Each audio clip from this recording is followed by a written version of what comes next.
Hey there guys and welcome back. Just got the 20 new cards that were revealed in the Hearthstone, Gwent developer stream. I'll leave a link to that in the description below. But get right into this. I got some nicer borders this time so you guys can actually read the effects. But first one up, Uma's Curse. Spawn a gold unit and transform into it. Woo. Um yeah, we're getting these type of cards it seems.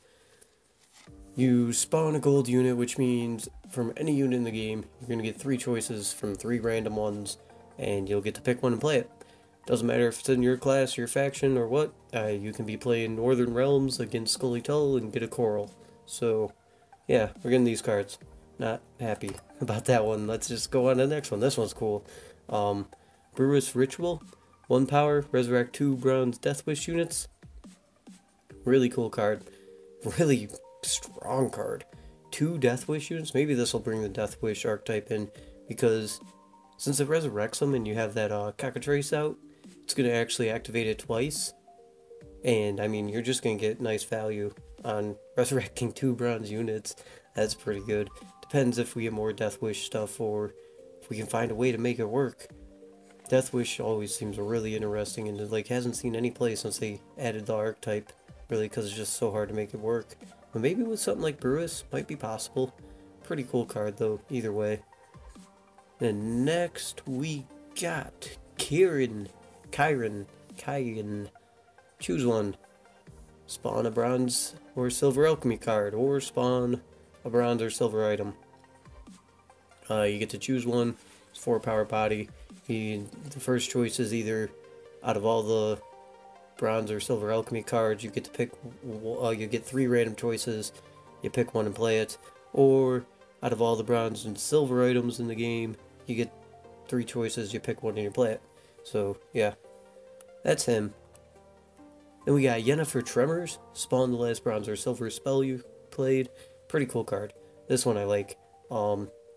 Marigolds and Marigold's movement deck, or Ethne with Marigolds, or some other crazy card. This card could probably be pretty crazy. Because, I mean, you play Marigolds, then you play YENNEFER, it's going to play Marigolds again, then you play Ethne, and you play Marigolds again. That would be funny. There's probably a lot of other combos you could do with it. I mean, even a Lacerate wouldn't be that bad if they have a big row or something. Or a Crow's Eye. I wonder. Spawn the last bronze or silver spell you played. So it does make you another copy. So it would be like you'd have 3 Crow's Eyes in your graveyard, and then you play her, and you get a 4th one. So that one would actually be doing 7 damage to the highest units of the row, each row. That'd be kind of interesting. Then we got, oh god, ULFHEDINN. 8 power, deal 2 damage to each damaged enemy. Pretty cool card. Fits well in X-Men, of course, since they're trying to bring that back, it seems, or a really heavily damaging archetype. Because, I mean, all you need to do is have your opponent have 4 units that are damaged and be able to take 2 damage, and this will be 16 power gold for you. So that's pretty strong. And anything more than that will just be more value. So if you're running like a cursed SKELLIGE deck, because he's cursed, and you actually play Tremors, Tremors might be worth it now. I tried it. Didn't work out so well in this newest one, but now it might be worth it, because if you damage all your opponent's enemies and you drop this guy, you're doing 2 damage to everything on their field. Of course, if they're boosted, 1 damage isn't going to get them damaged, but we'll see how that meta turns out. But either way, really fun card it seems. Then we got XAVIER. They said these numbers are bound to change, so this is one that they're probably going to change. Boost this unit by the starting power of the last dwarf you played. I don't even know. I mean, I guess the one that does 3 damage and boosts himself? Nah, that one's not even that good. Zoltan. Like, I guess after you play a Zoltan, he could get you some nice value. You play Zoltan, then him, he's an 18 power gold then. That's not too bad. So, he might be decent. I don't know if he's going to bring the dwarf archetype back, though. There's not enough high powered units to make him worth it. Because you probably need like a 7 or 8 to make him even on par with most golds. And most golds have like really nice effects that you use them for now, so I don't know. He's not the greatest, I don't think. We got Ornamental Sword. It's an item card. Spawn a Skellige soldier and strengthen it by 3. So yeah, out of all the Skellige soldiers in the game, you get to pick one of the 3, and then you strengthen it by 3. Yep, that's what that one does. Could be dependent on what deck you're running. I mean, if you're running Axeman, it could probably be pretty good. But either way, it's another spawn effect. Parasite. Only see this being ran in draft mode if we actually end up getting it. Because much like Mana Core Venom, it just does a ton of damage. Doesn't really. It's 12 damage and it's a silver, so you can not get much value out of that for a silver card. It's like bronze level value. Or boost an ally by 12. That's not even good to do because you're setting yourself up really nicely for a Scourge. Don't think this one will see play unless we get something that goes with it. Cause just doing 12 damage, like you need something that can take 12 damage even in that case, and it needs to be annoying enough where you need to run a silver slot for it. I don't know what you would want to kill that you need 12 damage for. Then we got PAVKO GALE, the one that looks like Burza. Play a random bronze or silver item from your deck. So yeah, depending on how you set your deck up, you could run like one silver item in your deck, and then this guy would always grab you that. That'd be kind of cool. Probably how it's going to be ran, because that's how most of these type of cards are ran. So it's not an RNG effect, it's more of a, yeah, this is the only card I run, so this card I get, and tutors it out. Pretty good. Probably going to end up being pretty good. Then we got HUBERT REJK. Drain all boosts from units in your deck. Yeah, this card was made for 40 card Fultist. Don't really see him much use in playing him in the first round, or in just use him as a finisher seems more like if you're even gonna run him. Because I mean, if you drop Fultist, you boost up all the units in your deck, and then you play like those guys that boost your units up more, and you play him, you're just making it so you're taking all the boosts away from all the units in your deck, and then he's gonna get scorched and you're gonna lose out on everything. Sacrificing later tempo for early tempo. Don't really see him being that good unless it ends up being like a round 3 finisher, because whatever's left over in your deck that's still boosted, that's just wasted value, you drop him, he'll eat it. Might end up being pretty good, but usually they run a bunch of cards to like filter through their deck, so you don't even end up with that many cards in the end, but we'll have to wait and see. Then we got STREGOBOR. 10 power, truce. Each player draws a unit and sets its power to 1. Kind of cool, because you could set this up so that way you get more value than your opponent. And since it's a unit, I mean, if you wait for them spell they tell to play like all their elven mercenaries, and then you drop this guy, and you make them draw a protector and set it to a 1 power instead of being like a 23 power, that'd be crazy. That's probably one of the best ways to use it. I don't know, I guess if you're using Skellige and you know Priest of Frey is your next card, you're running Nilfgaard and you know Vivicard Medic is your next card, and he might be really good. But he's an interesting card for sure. And of course in Mill he's good because you don't care if you're guy that lets you draw a card. If your opponent has no bronzes left in their deck, as a 1 power or 7 power, it's just more card advantage. So probably in Mills where he's going to be ran. Then we got Ointment. Choose one, heal an ally, and randomly split 5 boosts between allies, or resurrect a bronze unit with 5 power or less. It's a Nilfgaard card. I don't know why you would ever pick the Ointment option, but the second option is really crazy. You heal an ally, so that can be useful, especially with all the new damaging stuff they're coming out with. And then you resurrect a bronze unit with 5 power or less. There's actually a card called Slave Driver that we'll get into in a minute that would be a really good target. Or a Vivicard Medic. Like if spies ran this, they could have so much. They could have 3 more emissaries, and just emissaries all day. Oh man, I don't know. This card's gonna create some really interesting decks for sure. This one's gonna be fun. Then we got Boulder, Azur's Thunder 2.0. Deal 7 damage to an enemy and move it to the row above. If the row is full, destroy the enemy instead. Still no word on how many units can go on a row, since obviously there's going to be a limit. now and deal 7 damage to an enemy and move it to the row above. That's... If the row is full, destroy the enemy instead. I mean, it's Elzer's Thunder, but I mean, depending on how these row limits work, this card might be pretty cool. But I mean, you're probably not going to be trying to get your rows to full unless you're running like a deck that makes your opponent's rows full. Like you run the peasants and you give them a row full of peasants, and then you play Boulder and you throw something into it and it kills it. That could be an interesting combo. I don't know though if you'd bother running peasants. Maybe if you ran peasants and tremors. Like you ran peasants, filled their row, Boulder killed a unit, tremors, you kill all the peasants because they're probably 1 powers, and then you get a golem. That combo might be cool, but it seems more of a trolley combo than a relying combo. Either way, interesting card. Don't know how that's going to go. It all really depends on how many units are going to be able to go on a row, since it seems like they're trying to make the game mobile friendly. Spear. This card I'm excited for. Deal damage equal to the base power of a bronze or silver unit in your hand. This card just screams Veteran Skellige. This card will be crazy fun in Veteran Skellige. I'm not sure what I'd take out for it yet. Maybe Whale Harpooners, who knows.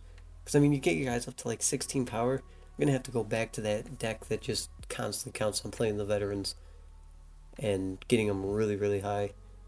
Because I mean, you get them up to like 16, 17, 18 power, and then you can just ping something for 18 damage with a spear. That's crazy. That's awesome.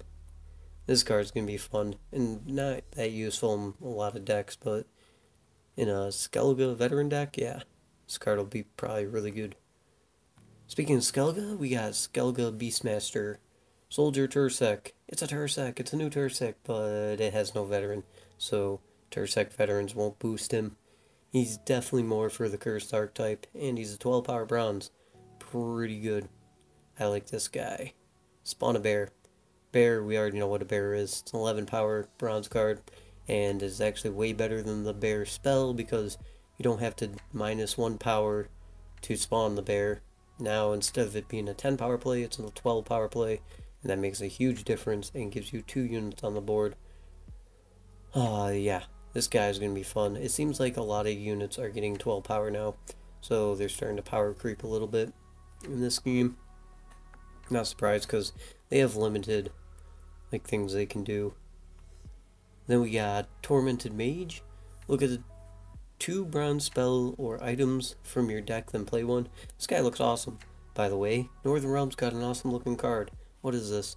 This is the end. This is signs of the end times. The skeleton says it all.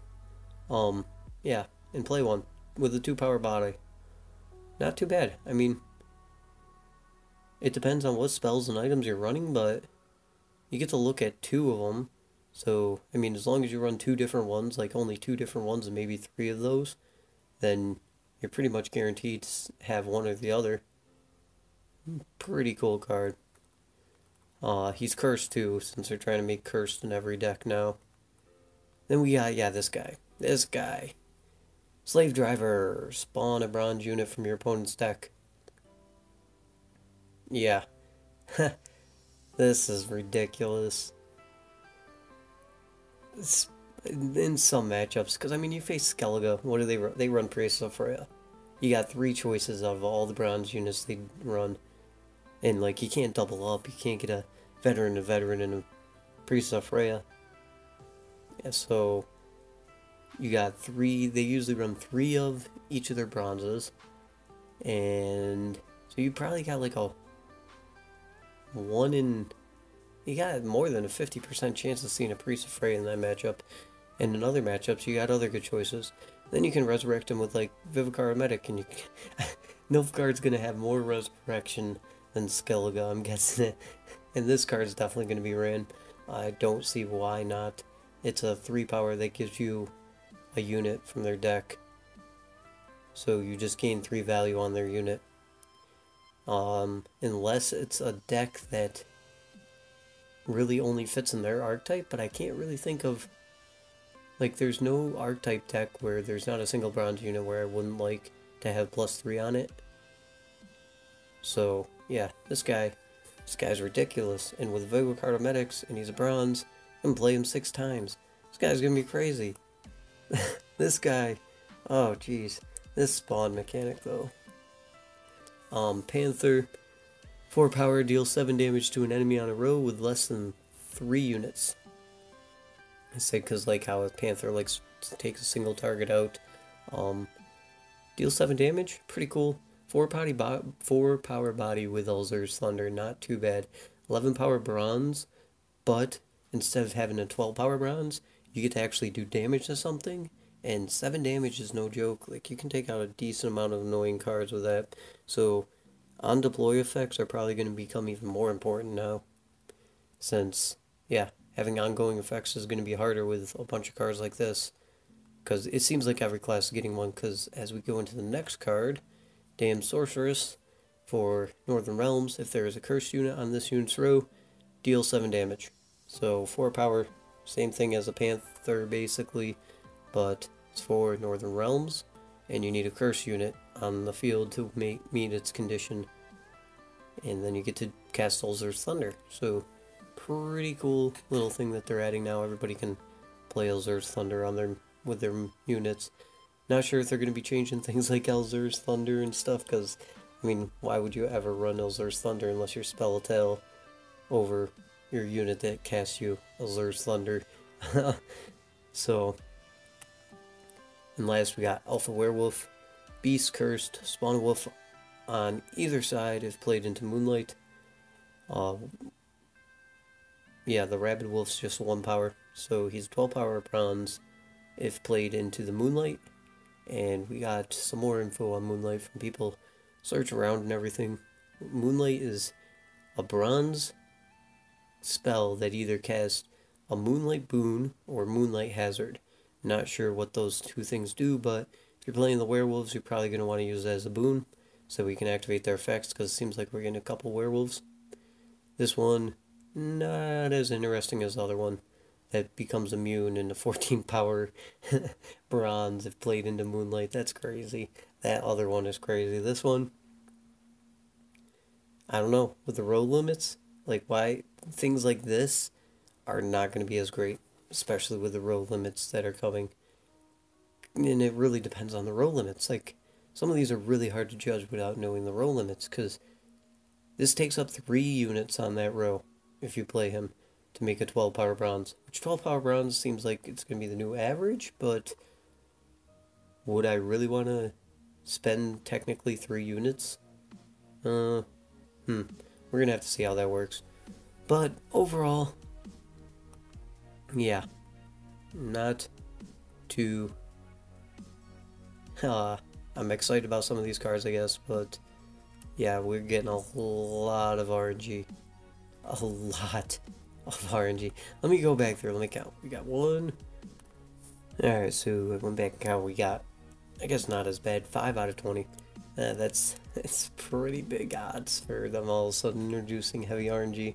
Because I didn't count the ones that are like ones that you can set up to your favor, like Yennefer, or something where you can set up your deck so it's not RNG when you grab it, but just straight up RNG effects. We got 5 of them. So yeah, that's not too cool. And some of them seem really competitive, like Slave Driver. But well, I'll have to wait and see how the game goes. I won't be able to stand it if this game turns into Hearthstone though, so we'll see what happens. But that's it for the card reveal, guys. Yeah, try to continue getting hyped. New faction rewards are really cool, so they're adding a lot of really cool things. I mean, I'll probably still play and just play like draft mode if they end up making it too heavy RNG, because that's what I ended up doing with Hearthstone. I didn't even touch constructed or anything. I just played draft mode, because draft mode's always fun. But yeah, that's about it for this one, guys, and let me know what you guys think about all this, and I'll see you guys in the next one. Till then, have a good one.